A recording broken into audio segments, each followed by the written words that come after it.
Vou apresentar hoje o capítulo 23, chama Pesadelos, do livro Os Mensageiros, escrito, psicografado por Chico Xavier e ditado pelo espírito de André Luiz. O capítulo começa: André Luiz, Vicente, Aniceto e Alfredo estavam no posto de socorro, próximo à crosta terrestre, e Alfredo e Aniceto eram os instrutores de André Luiz e Vicente. E ele começa quando Alfredo e Aniceto conduziram Vicente e André Luiz para leitos mais distantes, onde se asilavam enfermos que estavam desatendidos quanto ao ciclo magnético. E eu achei interessante essa descrição que André Luiz fez desses enfermos que estavam nesse local, em leitos com expressões isoladas, dolorosas ou terríveis, como máscaras mortuárias. Então, pareciam como se fossem cadáveres, expressões de dor ou de sofrimento. Logo depois deles verem esses enfermos, o Aniceto diz a eles, Vicente e André Luiz, que esses irmãos se encontravam no mau sono. Vicente, curioso, pergunta para Aniceto: mas o que significa isso? Existem alguns irmãos que podem estar na nossa esfera espiritual em bom sono?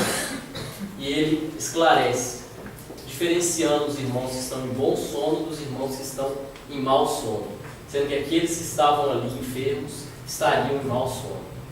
Portanto, os irmãos em bom sono seriam aqueles que repousam períodos curtos, quais trabalhadores retos que esperam repouso noturno, com a tranquilidade dos que sabem trabalhar e descansar, de consciência aliviada, consciência tranquila, foi o que eu pude entender.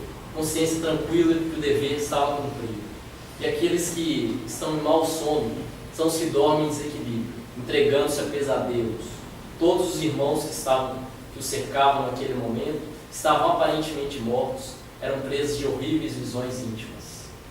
Primeiro conceito interessante que o capítulo me trouxe.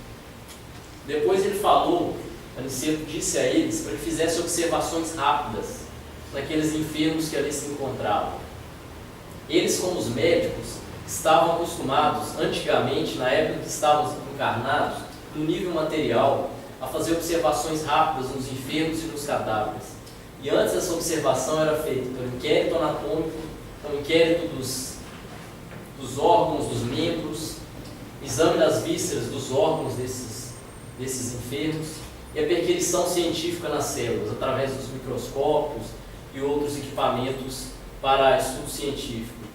Porém, agora, como eles estavam desencarnados, eles teriam que fazer essas observações num outro nível, no nível espiritual. E essas observações teriam que ser agora a auscultação profunda da alma, ao invés do inquérito anatômico, a sondagem dos sentimentos, ao invés do exame das vísceras, e a visão do plano mental, ao invés da perquisição científica das células. Então, nesse momento, Aniceto diz para André Luiz: mãos à obra, aponta para ele um cadáver, um corpo perispiritual de uma irmã e pede a ele que faça essa observação rápida, essa auscultação da alma, essa visão do plano mental dessa irmã que se encontrava ali. E ele seguiu os conselhos de Aniceto, e Aniceto ainda fala para André Luiz, para tentar se desligar das influências externas, para tudo que está em volta, tentar se concentrar apenas naquilo ali que ele estava proposto a fazer. André Luiz segue os conselhos de Aniceto e começa a visualizar o plano mental dessa irmã, que chamava Ana. Então eu descrevi aqui alguns trechos que vão exemplificar, que vão explicar mais ou menos como foi a visão dele naquele momento.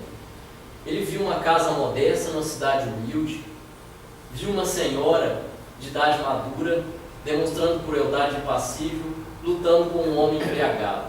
E eles travam um diálogo. Eu coloquei aqui apenas 2 trechos do diálogo para demonstrar mais ou menos como foi esse diálogo. Basicamente, ele pediu perdão a ela, lacrimoso, em desespero: perdoa-me se te causei algum mal, sou pai, eu não preciso viver, implorando a ela que não o matasse. E ela, com frieza, respondendo duramente: morrerás mesmo assim. E dizendo até o motivo pelo qual estava levando ela a ter esse sentimento de ódio, de rancor contra aquele homem. Tenho felicidade de amar-te a ti que pertences a outra mulher. Não quisesse seguir-me e preciso vingar-me. Aí ele pede mais umas 2 vezes, pedindo para ela, pelo amor de Deus, me perdoe. E ela termina dizendo, Deus não existe, e de súbito dá umas marteladas surdas no crânio dele e ele expira sem um grito. Depois disso ela pega o cadáver dele, coloca no carrinho de mão, leva um trilho de um trem e coloca a cabeça dele sobre o trilho de trem, de forma que quando o trem passasse a cabeça dele seria decepada. Só que depois, quando ela estava retornando desse crime que ela havia feito, consumado, ela arregala os olhos e se vê cercada de seres das trevas, que parecem bandidos de negras vestes e começam a incomodar, a perturbar ela profundamente. E ele conclui, ela vencer um pobre homem vigilante, mas ao meu ver seria vencida por seres mais perversos. E ela começa a gritar por socorro, acuda-me, acuda-me, e continua gritando, e daí termina a visão que André Luiz teve do plano mental de Ana. Aí num outro parágrafo, André Luiz ele faz uma reflexão muito interessante a respeito dessa visão que ele teve do plano mental dessa enferma. Ele diz, graças à bondade divina não experimentou pela mulher infeliz, senão a mais viva compaixão. Ao primeiro impulso de revolta pelo crime consumado, quer dizer, ele teve o primeiro impulso de revolta, entretanto, ao primeiro impulso de revolta, ele começou a se fazer várias perguntas que o levaram a ter compaixão por essa irmã. E as perguntas foram, e se Ana estivesse no mundo ao meu lado, na família de sangue, não desejaria auxiliá-la? Portanto, pensando por esse lado, seria mais fácil ter compaixão dela. Ou ainda, por que haveria de acusá-la se não lhe conhecia o passado total? Aí no final ele faz uma outra pergunta também que se encaixa nessa. Que laços a uniriam a vítima igualmente digna de piedade fraternal? Essa vítima, que no caso era este homem, poderia por um acaso ter sido verdugo em uma outra encarnação em que os dois estiveram juntos? Ou ainda, teriam dado a educação na infância, a bênção do lar, a segurança de um afeto sem manchas? Ou isso também poderia, a falta dessa educação na infância, a falta da bênção no lar, a falta de uma segurança sem afeto, a falta de um amor familiar, poderia ter contribuído para ela ter cometido um ato como esse que ela cometeu. E também, completando o raciocínio da pergunta aqui de cima, quem sabe viera de longe como pedra incompreendida, rolando nos abismos do sofrimento, não que isso justificasse, mas de uma certa forma contribuísse para que esse fato criminoso tenha acontecido, esse fato de invigilância tenha acontecido. Portanto, se fazendo, quando eu me fiz essas perguntas a respeito do fato que aconteceu, eu também comecei a pensar, respondendo essas perguntas, fica mais fácil dizer, não julgueis, não julgue. Esse foi um ensinamento que eu tirei disso daqui. E ele responde essas perguntas, eu não sabia, portanto, se eu não posso julgar. E outro ensinamento muito importante é conseguir transformar esse primeiro impulso de revolta em compaixão, que é o que eu devo ter pelos nossos irmãos que são menos felizes, que passam por situações como essa. Aí, o último parágrafo do texto, o Aniceto chama André Luiz, que estava ainda concentrado naqueles pensamentos, tentando auxiliá-la. André Luiz pensando em alguma forma de como auxiliar essa irmã, que passava por aquele apuro naquele momento, aquela visão do plano mental. Provavelmente ela estava ali no posto de socorro, mas um dos corpos dela estava vagando pelo umbral com profundo sofrimento, por isso ela tinha esse tipo de visão, e ele pensando em alguma forma em auxiliá-la. E o Aniceto chama o André, se diz satisfeito pelos pensamentos que ele emitiu, e ainda diz, seus pensamentos de fraternidade e paz muito auxiliaram essa irmã infeliz. Interessante pensar que ele não trocou nenhum tipo não trocou palavras com ela continuava ali como que sonhando, Apenas as vibrações mentais de fraternidade, de paz que ele emitiu, serviram para auxiliar, serviram para acolher essa irmã com compaixão, que é um trabalho também que é feito aqui no grupo Ismael, na reunião de acolhimento amor. E ele termina dizendo que esses irmãos, como foi observado, vivem um sono atormentado, que é aquele mau sono que ele explicou no início, um sono em desequilíbrio, e eles não podem se isentar de um instante para outro desse sono desequilibrado, por causa da culpa que eles carregam na própria consciência. Por carregarem essa culpa atormenta a vida deles. E dessa forma ele termina dizendo exatamente isso.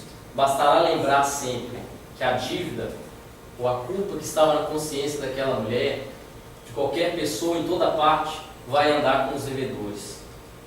E para ele, de uma certa forma, se ver livre dessa dívida, ele precisa do perdão de Deus e do perdão também a si próprio. Precisa se perdoar e buscar um novo caminho, uma nova vida.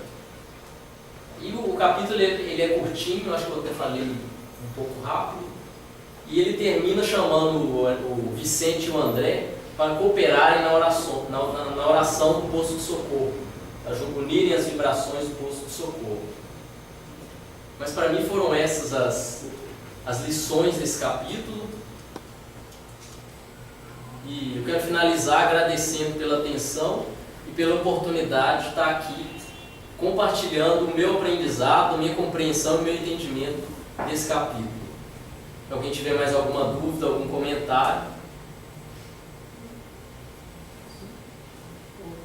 Ô Bruno, volta esse último aí, por favor. É interessante essa última frase que você destacou, né? Sim. Bastará lembrar sempre que a dívida de toda parte anda com os devedores. Porque às vezes eu vejo uma situação e eu logo julgo aquelas pessoas que estão envolvidas ali, né, sem saber, sem pensar, né, que aquelas pessoas diante da lei, se elas estão fazendo algo, né, de errado, contra a lei, elas já têm um sofrimento, sim, né, sim. que às vezes elas até naquele momento não estão conscientes, sim. Mas elas vão se ver, né, em frente à lei em algum momento para poder dar conta daquela situação. Então, situações que são públicas e que as pessoas comentam muito, alguns fatos que acontecem e as pessoas julgam em massa, né, as pessoas envolvidas, e eu tento sempre lembrar, né, é interessante porque é uma reflexão que você colocou aí, lembrar, eu vou procurar a partir de agora lembrar sempre que perante a lei elas já têm esse peso, né, que é essa dívida que anda com o devedor. Assim como aquilo que eu também me endivido perante a lei, aquilo ali é meu. Sim. Interessante isso que você falou, eu pensar na ideia de que se o irmão foi contra a lei, ele tem uma dívida, e essa dívida vai voltar para ele, uma hora ou outra. Mesmo que ele escape da justiça terrena, que se veja, ache que está livre dessa transgressão à lei que ele cometeu, não. Uma hora a lei vai voltar para ele e ele vai ter que, de uma certa forma, pagar por isso que ele cometeu. E como eu tenho conhecimento desse processo, então eu tenho talvez um dever moral, uma maior responsabilidade, de buscar essa compaixão que o André Luiz mostrou. Uma maior responsabilidade. E saber que a minha visão aqui no mundo ela é estreita. Mas que a visão da realidade ela é muito mais ampla do que essa realidade que eu posso ver, que nós podemos ver aqui nesse mundo. Eu me pego muitas vezes não é julgando, pensando que uma pessoa que está muito doente, que está sofrendo muito e já passou da hora pela medicina dos homens, há mais de anos já deveria ter desencarnado, E pelo tempo que eu conheço essa pessoa, ela sempre me conheço assim, um pouco que eu vi, poucos anos, uns 15 anos por aí, sempre foi uma pessoa que convivi de perto, e é muito rancorosa, muito avarenta, sabe?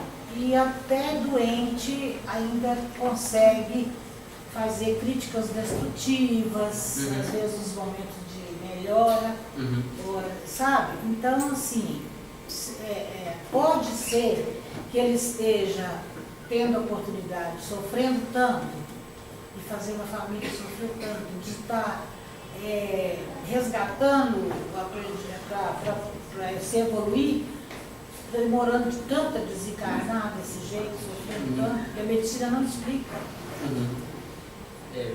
Pode ser que essa enfermidade seja uma oportunidade para ele se refazer espiritualmente.